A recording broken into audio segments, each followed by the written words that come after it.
જય દશામાં. આજે આપણે સાંભળીશું દશામાના વ્રતની વિધિ અને વ્રતની કથા. વ્રતની વિધિ. આ વ્રત અષાઢ વદ અમાસના દિવસે લેવાય છે. વ્રત કરનારે પ્રાતઃકાળે સ્નાન કરી ધૂપ દીવો કરી શ્રદ્ધાપૂર્વક દશામાની કથા વાર્તા સાંભળવી. 10 દિવસ સુધી નકોડો ઉપવાસ કરવો અને જો ન થઈ શકે તો એકટાણું કરવું. માટીની સાંઢળી બનાવી તેનું પૂજન કરવું. 10મે દિવસે આ સાંઢળી નદીમાં પધરાવવી. 5મા વર્ષે વ્રતનું ઉજવણું કરવું. ઉજવણામાં યથાશક્તિ સોના ચાંદી કે પંચધાતુની સાંઢળી બનાવી બ્રાહ્મણને દાનમાં આપવી. વસ્ત્રદાન અને દક્ષિણા કરવું. ભક્તિભાવપૂર્વક દશામાનું વ્રત કરનારની સુખ શાંતિ અને સમૃદ્ધિ જળવાઈ રહે છે. વ્રતની વાર્તા. સુવર્ણપુર નગરીમાં જગજીતસિંહ નામે ઘણો જ ગર્વિષ્ઠ રાજા રાજ કરતો હતો. તેના નગરની સમૃદ્ધિનો પાર ન હતો. એ રાજાને ગુણિયલ સંસ્કારી અતિ સુંદર અને રૂપવતી રાણીનું નામ અનંગસેના હતું. રાણી ઘણી જ નમ્ર અને ધર્મિષ્ઠ હતી. તે ઘણીવાર રાજાને અહંકાર ન કરવા સમજાવતી, પણ રાજા કદી એની વાત સાંભળતો નહીં. અષાઢ મહિનામાં દિવસાનો દિવસ આવ્યો. તે દિવસે રાણી પોતાના ઝરૂખામાં બેઠી હતી. તેણે નદીના કિનારે કેટલીક સ્ત્રીઓને વ્રત કરતી જોઈ. તેથી રાણીને કુતૂહલ થયું. તેણે તરત દાસીને આજ્ઞા આપી કે નદી કિનારે સોળે સરગાણ સજીને બેઠેલી સ્ત્રીઓ શું કરે છે તે જાણી લાવો. દાસી દોડતી દોડતી સ્ત્રીઓ પાસે ગઈ અને પૂછવા લાગી, તમે બધા શું કરો છો? ત્યારે એક સ્ત્રીએ જવાબ આપતા કહ્યું, અમે દશામાનું વ્રત કરીએ છીએ. આ વ્રતની વિધિ એવી છે કે સૂતરના 10 તાર લઈ 10 ગાંઠો વાળવી. ગાંઠે ગાંઠે કંકુના ચાંદલા કરવા. ત્યારબાદ સ્ત્રીએ વ્રત ક્યારે કરવું, કેવી રીતે કરવું વગેરે જણાવ્યું. દાસીએ મહેલમાં આવીને રાણીને બધી વાત કહી. ધાર્મિક સ્વભાવની રાણીને આ વ્રત કરવાની ઈચ્છા થઈ. તેણે મનથી આ વ્રત કરવાનું નક્કી કરી લીધું અને રાજાને આ વાત જણાવી. તો અહંકારી રાજાએ ના પાડી દીધી અને કહ્યું, આ વ્રત તો ગરીબ ગુબરા માટે છે. તારે તો ઘણી સાહેબી છે. ધન દોલત નોકર ચાકર બાગ બગીચા રાજપાટ બધું જ છે. માટે આ વ્રત કરવાનું છોડી દે. રાજાના અભિમાન ભર્યા વચન સાંભળી રાણીનું ઘણું જ દિલ દુભાયું. એ જાણતી હતી કે ગમે તેવી સમજાવટ છતાં આ અભિમાની રાજા એકનો બે નહીં થાય. રાજાએ અહંકાર ગર્વ અને અભિમાનમાં ચકચૂર થઈ દશામાના વ્રતનું અપમાન કર્યું. તેથી દશામાના ક્રોધનો પાર ન રહ્યો. એણે સપનામાં આવીને રાજાને એક જ શબ્દ કહ્યો, પડું છું. બીજા દિવસે પડોશી રાજા લાવ લશ્કર સાથે ચઢી આવ્યો. આવા અણધાર્યા હુમલાથી રાજા જગજીતસિંહ ગભરાયો. જીવ બચાવવા માટે રાણી અને બંને કુંવરોને લઈ જંગલના રસ્તે ભાગ્યો. રાણી અનંગસેના મનમાં સમજે છે કે પોતાના પતિએ કરેલા દશામાના વ્રતના અપમાનથી જ આ દશા પ્રાપ્ત થઈ છે. ઘોર જંગલમાં રાજા રાણી ઉઘાડા પગે ચાલ્યા જાય છે. પગમાં કાંટા કાંકરા ભોગાય છે. દુઃખ અને થાકનો તો પાર નથી. કુંવરો તરસ્યા થયા છે. એટલામાં એક વાવ આવી. રાજા પાણી લેવા માટે વાવમાં ઉતર્યો. પાછળ બંને કુંવરો ઉતર્યા તો દશામાએ અદ્રશ્ય રહી બંને કુંવરોને ખેંચી લીધા.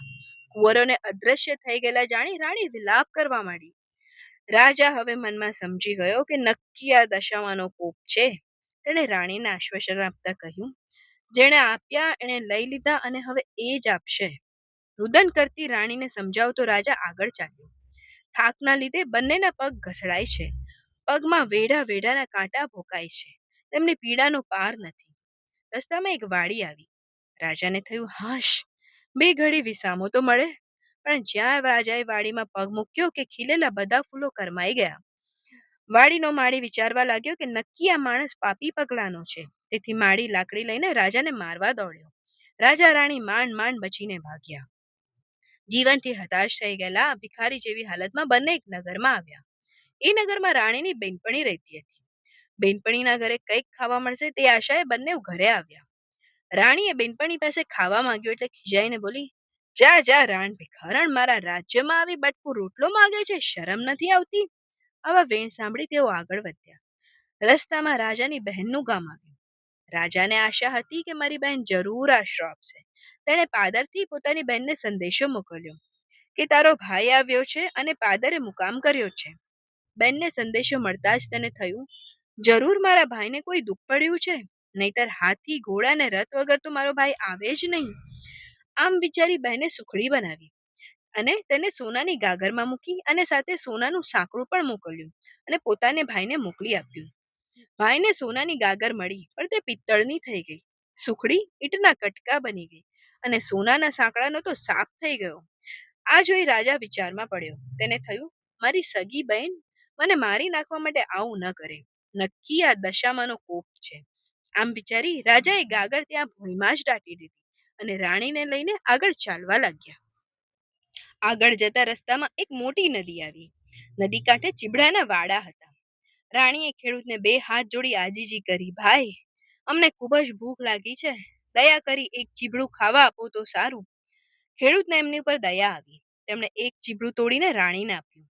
રાજા રાણીનો નિયમ હતો કે સૂર્યાસ્ત થયા પછી કંઈ ખાવું નહીં.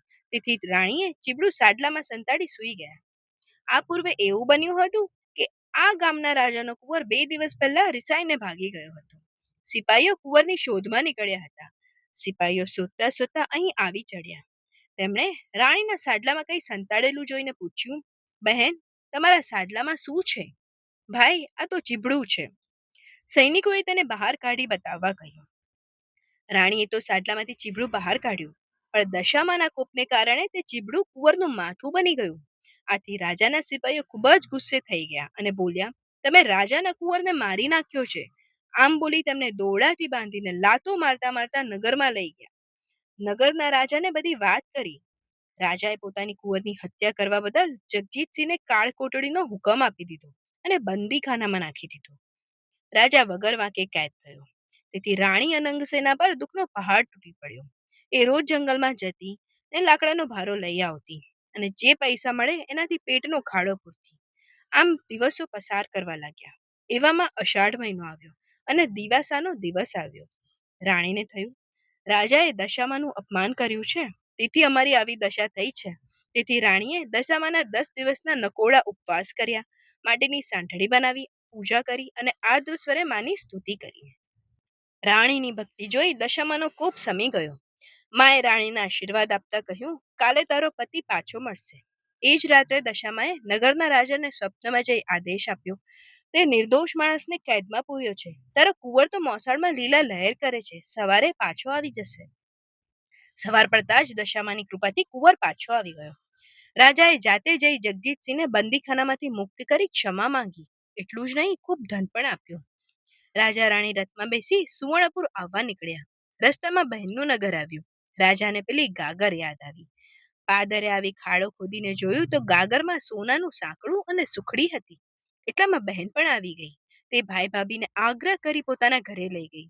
રાજા રાણી 2 દિવસ ત્યાં રોકાઈને આગળ ચાલ્યા. રસ્તામાં રાણીની બહેનપણીનું ઘર આવ્યું. જે બહેનપણીએ પહેલા જકારો દીધો હતો તે અત્યારે ઓરડા બહાર ઊભી હતી. તે રાણીને ઓળખીને ભેટી પડી. બહેન, બહુ દિવસે આવ્યા. આજે તો તમને નહીં જવા દઉં.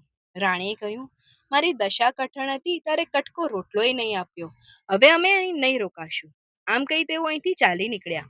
આગળ ચાલતા ચાલતા ગામના પાદરે આવેલી વાડીમાં આવ્યા. સુકાયેલી વાડી તેમના આવતા જ લીલી છમ થઈ ગઈ. માળી તેમને હાથ પકડીને વાડીમાં લઈ ગયો. વાડીમાં થોડો વિશ્રામ કરી તેઓ આગળ ચાલ્યા. રસ્તામાં વાવ આવી. વાવ કાંઠે દશામાં વૃદ્ધ ડોશીનું રૂપ ધારણ કરીને ઊભા હતા. બંને કુંવરો તેમની આંગળી પકડીને ઊભા હતા. રાજા રાણી તરત જ માતાજીને ઓળખી ગયા અને તેમના ચરણોમાં ઢળી પડ્યા. દશામાએ અસલ સ્વરૂપમાં આવી દર્શન આપતા કહ્યું, હે રાજા, તે અભિમાન કરી મારા વ્રતનું અપમાન કર્યું હતું. તેથી હું તારા પર કોપાયમાન થઈ હતી. પણ હવે તારો ગર્વ ગળી ગયો છે. વળી તારી રાણીએ ભક્તિ ભાવથી મારું વ્રત કર્યું છે. તેથી હું તારા પર પ્રસન્ન થઈ છું. જા, તને તારું રાજ પાછું મળશે. માં, ઓ માં, કહેતો રાજા જગદીશસિંહ દશામાના પગમાં આળોટી પડ્યો. હે માં, હે દયાળુ માં, કળિયુગમાં તમારી આ કારમી કસોટીમાંથી કોઈ પાર નહીં ઉતરી શકે. માટે આવો કોપ કદી ન કરશો. દશામાં મીઠું મધુર હાસ્ય વેરતા બોલ્યા, તારી વાત કબૂલ કરું છું. કળિયુગમાં જે કોઈ મારું વ્રત કરી મારી કથા સાંભળશે કે સંભળાવશે તેની દશા સારી જ રહેશે. આમ કહી દશામાં અંતર્ધ્યાન થઈ ગયા. રાજા રાણી બંને કુંવરોને લઈ પોતાના રાજ્યમાં આવ્યા.